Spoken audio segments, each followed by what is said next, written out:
Assalamualaikum warahmatullahi wabarakatuh. Puji syukur kita panjatkan kehadiran Allah Subhanahu wa taala yang telah memberikan nikmat iman, Islam serta kesehatan sehingga saya dapat menyelesaikan tugas video dengan baik. Amin. Perkenalkan, nama saya Adi Bayu Setiawan dengan NIM 25411042005,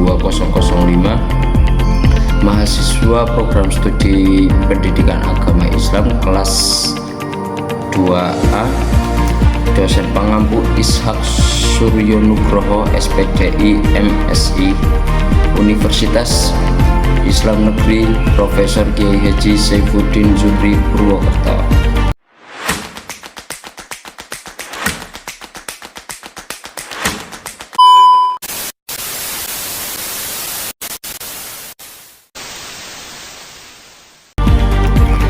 Pada kesempatan kali ini saya akan menjelaskan mengenai Quwaitul Fiqih yang meliputi pengertian Quwaitul Fiqih secara bahasa dan istilah, secara perkembangannya, serta 5 kaidah pokok dalam Quwaitul Fiqih beserta contoh penerapannya dalam kehidupan kita sehari-hari.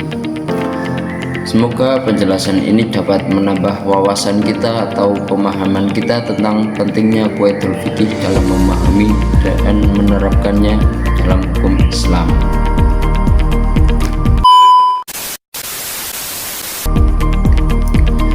Yang pertama ada pengertian Quwaitul Fiqih. Pengertian secara bahasa, Quwaitul Fiqih itu terdiri dari 2 kata, yaitu quwait dan fikih. Kata quwait merupakan bentuk jamak dari kata quaidah yang secara bahasa berarti dasar atau pondasi aturan atau patokan yang menjadi landasan bagi sesuatu.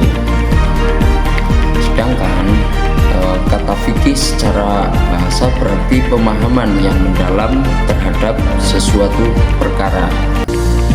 Dengan demikian, secara bahasa, Quwaitul Fiqih dapat diartikan sebagai dasar-dasar atau aturan-aturan umum yang digunakan untuk memahami berbagai persoalan hukum Islam. Terus selanjutnya ada pengertian secara istilah.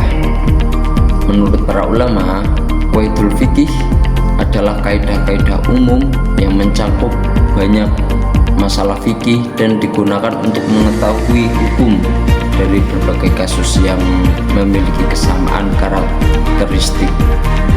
Dengan kata lain, Quwaitul Fiqih merupakan rumusan prinsip-prinsip untuk yang disusun berdasarkan dalil-dalil syariat dan hasil ijtihad para ulama untuk memudahkan penetapan hukum terhadap berbagai persoalan yang muncul di tengah masyarakat.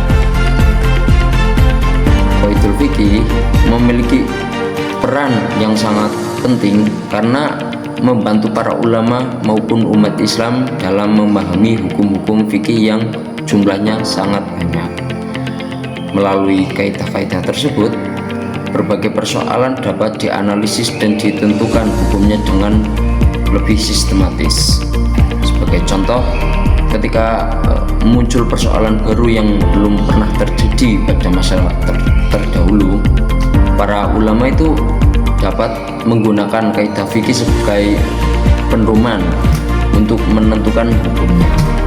Oleh karena itu, Quwaitul Fiqih sering disebut sebagai salah satu instrumen penting dalam perkembangan hukum Islam agar tetap relevan dengan perkembangan di zaman modern sekarang. Untuk yang selanjutnya itu ada sejarah perkembangan Quwaitul Fiqih. Yang pertama dari masa Rasulullah SAW. Cikal bakal Quwaitul Fiqih sebenarnya itu sudah ada sejak zaman Rasulullah SAW, walaupun belum tersusun dalam bentuk kaidah yang sistematis. Berbagai sabda dan tindakan beliau itu mengandung prinsip-prinsip umum yang kemudian menjadi dasar lahirnya kaidah fikih.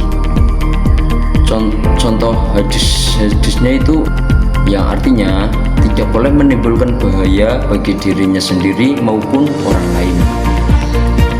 Hadis ini menjadi dasar lahirnya kaidah-kaidah besar dalam fikih yang berkaitan dengan penghilangan kemudaratan. Pada masa ini, seluruh persoalan hukum langsung dikembalikan kepada wahyu, baik Al-Quran maupun Sunnah. Selanjutnya ada masa sahabat. Setelah Rasulullah SAW wafat, wilayah Islam itu semakin luas dan persoalan hukum semakin beragam. Para sahabat mulai melakukan ijtihad untuk menjawab berbagai persoalan yang tidak ditemukan secara eksplisit dalam Al-Quran dan Sunnah. Dalam proses ijtihad tersebut, para sahabat menggunakan prinsip-prinsip umum yang menjadi dasar pengambilan keputusan hukum. Meskipun belum tertulis dalam bentuk kaidah, pola pikir yang digunakan para sahabat menjadi fondasi perkembangannya qawaidul fikih. Terus ya ada masa tabi'in dan tabi'ut tabi'in. Pada masa ini perkembangan ilmu fikih itu semakin pesat. Muncul berbagai mazhab fikih dengan metode istinbat hukum yang berbeda-beda. Para ulama mulai menyusun hukum-hukum fikih secara lebih sistematis, hingga prinsip-prinsip umum yang terdapat dalam berbagai hukum itu mulai terlihat dan dirumuskan. Di masa ini, para ulama mulai mengumpulkan berbagai ketentuan hukum yang memiliki kesamaan karakteristik. Yang selanjutnya itu ada masa kodifikasi. Perkembangan qawaidul fikih mencapai tahap yang lebih matang pada abad ke-4 Hijriah.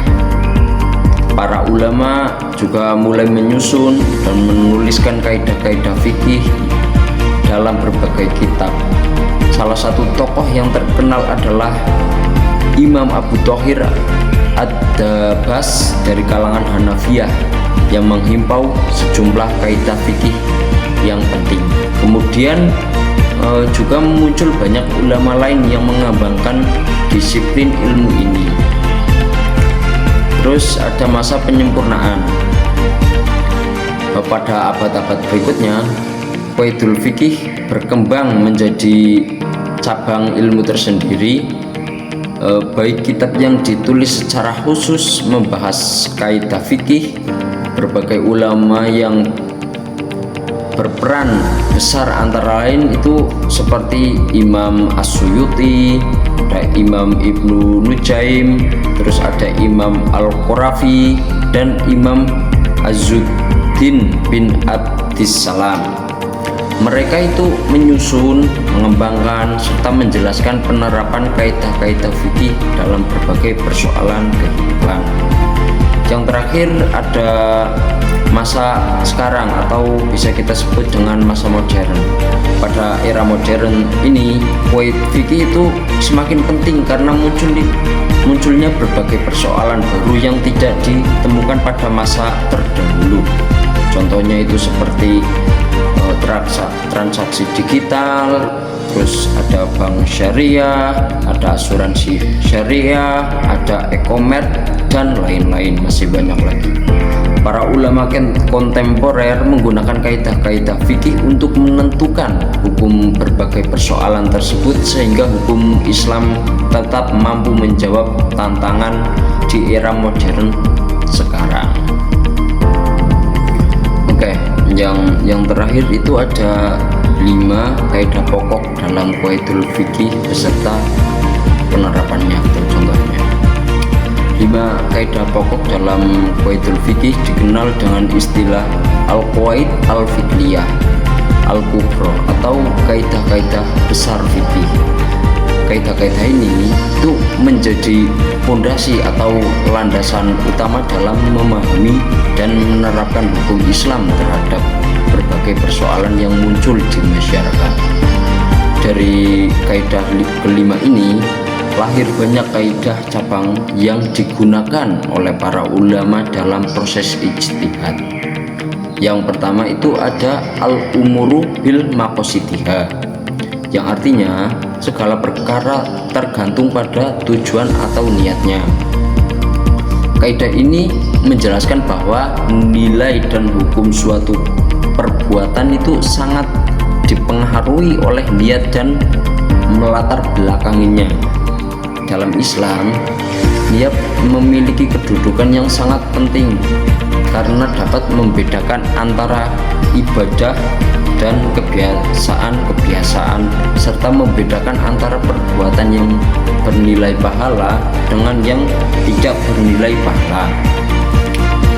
Terus dasar utama kaidah ini itu adalah hadis dari Rasulullah SAW yang innamal a'malu bil niyyat, yang artinya sesungguhnya segala amal perbuatan tergantung pada niatnya. Melalui kaidah ini, Islam mengajarkan bahwa tidak cukup hanya melihat bentuk lahirnya suatu perbuatan, tetapi juga harus memperhatikan tujuan yang ada di balik perbuatan tersebut. Contohnya itu seperti seseorang memberikan uang kepada temannya. Jika niatnya orang tersebut itu untuk sedekah, maka yang orang tersebut dapat itu adalah pahala dari sedekah tersebut. Tetapi jika niatnya itu pinjaman, maka uang tersebut harus dikembalikan. Yang kedua ada al-yakinu la yuzalu bisa, yang artinya keyakinan itu tidak dapat dihilangkan oleh keraguan.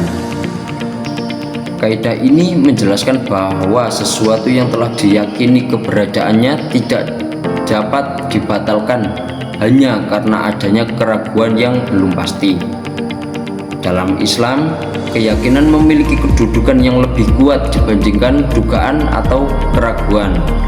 Ya, maksudnya itu keyakinan di atas keraguan. Kaidah ini sangat penting karena membantu seseorang terhindar dari sifat was-was yang berlebihan dalam beribadah maupun dalam kehidupan sehari-harinya.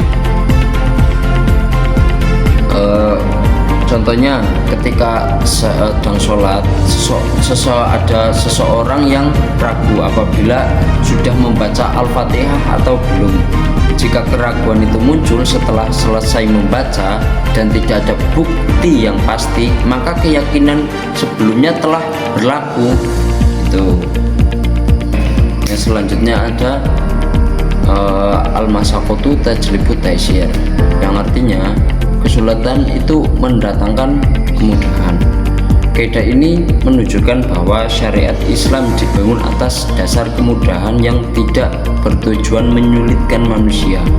Apabila seseorang menghadapi kesulitan yang nyata dalam menjalankan suatu kewajiban, maka Islam memberikan keringanan sesuai dengan kondisi yang orang tersebut hadapi. Prinsip ini menunjukkan bahwa Islam adalah agama yang realistis dan memperhatikan kemampuan manusia tersebut. Contohnya itu seperti apabila ada orang sakit gitu tidak diperbolehkan menyentuh air, maka orang tersebut boleh bertayamum.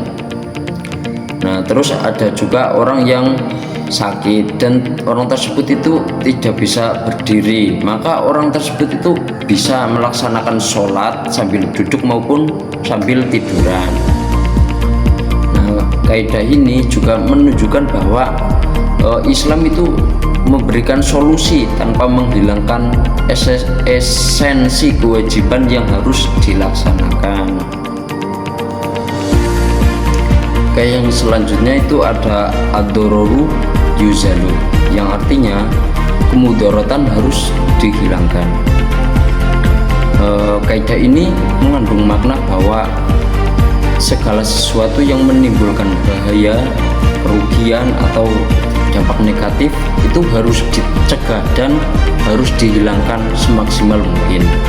Tujuan syariat Islam adalah mewujudkan kemaslahatan dan mencegah kerusakan bagi manusia. kaidah ini menjadi dasar bagi banyak hukum Islam yang bertujuan untuk melindungi agama, jiwa, akal, keturunan, dan harta manusia. Contohnya itu seperti larangan menjual makanan atau minuman yang membahayakan kesehatan, itu minuman seperti beralkohol. Terus dalam Islam makanan yang haram, nah seperti itu. Dalam dunia digital, penyebaran berita bohong atau hoax juga termasuk tindakan yang dapat menimbulkan kemudaratan, sehingga itu harus dihindari atau harus dicegah. Nah, terus kaidah yang terakhir ada al-'adatu muhakkamah, yang artinya adat kebiasaan dapat dijadikan pertimbangan hukum. Kaidah ini menjelaskan bahwa adat atau kebiasaan yang berkembang di masyarakat itu dapat dijadikan dasar pertimbangan hukum selama tidak bertentangan dengan Al-Quran, Sunnah, dan prinsip-prinsip syariat Islam. Islam menghargai keberagaman budaya yang ada di berbagai daerah. Oleh karena itu, selama sesuatu kebiasaan membawa kemaslahatan dan tidak melanggar ketentuan agama, maka kebiasaan tersebut itu oke-oke aja atau dapat diterima lah.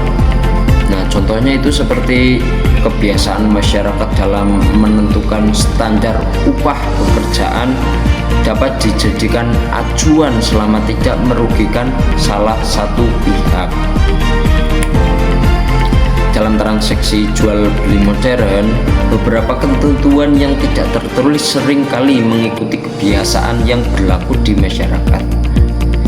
Selama kebiasaan tersebut dipahami oleh kedua belah pihak, maka itu sama saja tidak bertentangan dengan syariat, maka kebiasaan tersebut dapat dijadikan pertimbangan hukum. Dengan demikian, penjelasan mengenai qawaidul fikih yang meliputi pengertian secara bahasa dan istilah, secara perkembangannya, serta 5 kaidah pokok serta contohnya. Nah, dari pembahasan tersebut yang dapat dipahami bahwa qawaidul fikih itu merupakan kumpulan kaidah umum yang menjadi pedoman atau fondasi dalam memahami dan menetapkan hukum Islam. Ilmu ini lahir dari proses panjang perkembangan fikih sejak masa Rasulullah SAW hingga masa sekarang, yaitu masa modern. Terus 5 kaidah pokok yang terdiri dari al-umur bimaqasidiha, al-yaqinu la yuzalu bisyak, terus al-masyaqqatu tajlibu taisir, ad-dararu yuzal, dan al-'adatu muhakkamah. Itu menjadi pondasi penting dalam menjawab berbagai persoalan hukum yang terus berkembang di tengah masyarakat ini. Mungkin cukup sekian ya dari saya. Semoga penjelasan ini dapat menambah wawasan kita atau pemahaman kita tentang pentingnya qawaidul fikih dalam kehidupan sehari-hari. Dengan ini saya ucapkan terima kasih atas perhatian Bapak serta teman-teman sekalian. Wassalamualaikum warahmatullahi wabarakatuh.